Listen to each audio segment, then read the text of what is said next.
Hi, I'm Ree from mummyof4.com. I help busy mums make their lives easier with parenting tips, tricks, hacks and advice.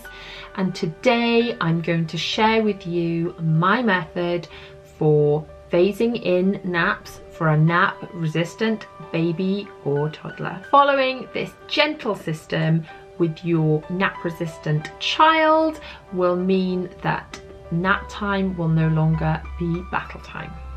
Now, the first thing we need to note is we need to look at routine as a whole. Now, routine will vary for every child dependent on exactly how old they are, so therefore what their exact needs are going to be, and each child's specific needs for how much sleep they're going to need. We're all different as humans and we all need different amounts of sleep. Now, I have got a resource with all my recommended amounts of nap time and sleep time at night that various children need, and it's set into kind of bands, and you can look at what you think is going to fit best for your child based on their age and based on their specific needs. I will link that resource below. You can go over and grab it, and that will tell you everything you need to know about exactly how much your specific child needs in the way of sleep at the moment and when to move on to the next stage. So when you've established how much sleep they need, the big question is how to get them to sleep at the right times. Now, what I would start with is not sleeping but the feeding times. If you follow the exact feeding times that are recommended within the routine, then you start by feeding them at the right times. That is stage one. Stage two is waking them up at the right times. Obviously, this isn't sort of as relevant as they get older, but especially when they're newborn and it seems like they just want to sleep all day, even if they don't want to sleep all night. Follow the waking up times of the routine, even if you can't get them to stay awake until their next nap is supposed to be. If you can make sure they are waking up when they're supposed to be waking up according to the routine, then you are on the right track. So we start with feeding at the right times, then we move on to waking at the right times. The next stage is obviously getting them to nap at the right times. Now, if you've got an older child, they're probably already eating at sort of the right times. Perhaps getting them to sleep at all is the issue, so it sort of moves straight on to this stage 3. And in this stage, the most important thing is the when as opposed to the where. So when you are beginning to implement naps, although eventually we don't want to have to be at the stage where we're having to drive children around in the car every time we want them to go to sleep, because quite frankly that's not practical.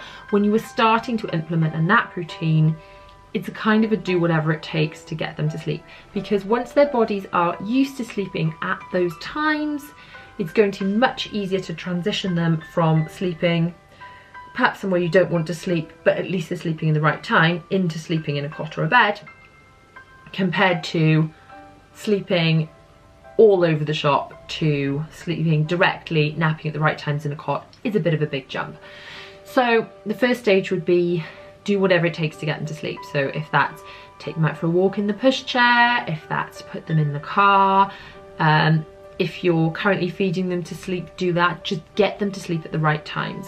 If it means you have to sit and hold your baby for the first couple of days of this in order to get them to sleep, and you have to sit and hold them for the duration of the nap, that is a good time investment to get them to do that. So once they are then sleeping at the right times, we can move on to the where you want them to end up sleeping for that time. I mean, maybe it's the time of day you always go out for a walk anyway, they're always going to sleep in the pushchair, and if that suits you, that's great. But for many families, the ideal situation is for the baby to be sleeping in the cot or the bed while during nap times, because it means that you as a mum can have time to get on with some things, or even sleep if that child or another child has kept you up during the night. So like I said, we start off holding our babies or doing whatever it takes to get them to sleep, and for the first few days you hold them until you get them sleeping at the right time. The next stage is you would lie them next to you and you would hold them like this, and again you would sit with them until they fall asleep, and if you've got to hold them until, you know, the end of the nap, then so be it. But you've moved them from sleeping on you to sleeping next to you. Then you move to, you just put, rather than holding them like this, you're just settling to sleep with your hands on them, but you're not holding all the way around them. At this stage, you're still getting it, the where isn't so important as long as they're safe, it's the when. So we've moved from falling asleep like this to falling asleep like this to just you know, next to them, touching them by all means to soothe them to sleep, but without holding them. The next stage, you can probably put them in the cot, and so we've moved on, you know, you move on to these stages once you've got them sleeping at the right time using each of these stages for a couple of days. You move on to the next one. So next, you can put them in the cot, settle them to sleep, shushing them, patting through the cot.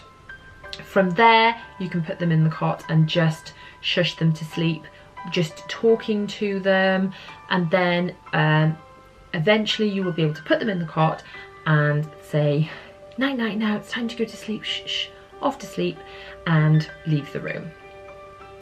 This might seem like a lengthy process by doing each of these stages for a few days, and yes, the sort of crying it out methods would be a lot quicker, but personally I feel that this is like a nice gentle way of getting your child used to napping at the right times without all the upset. So obviously it's entirely what works for you and your family, but I've found this has worked very well for me, and I've had to re-implement this when nap times have gone wrong, you know, after holidays, after illness, when all the routine and structure has gone out the window.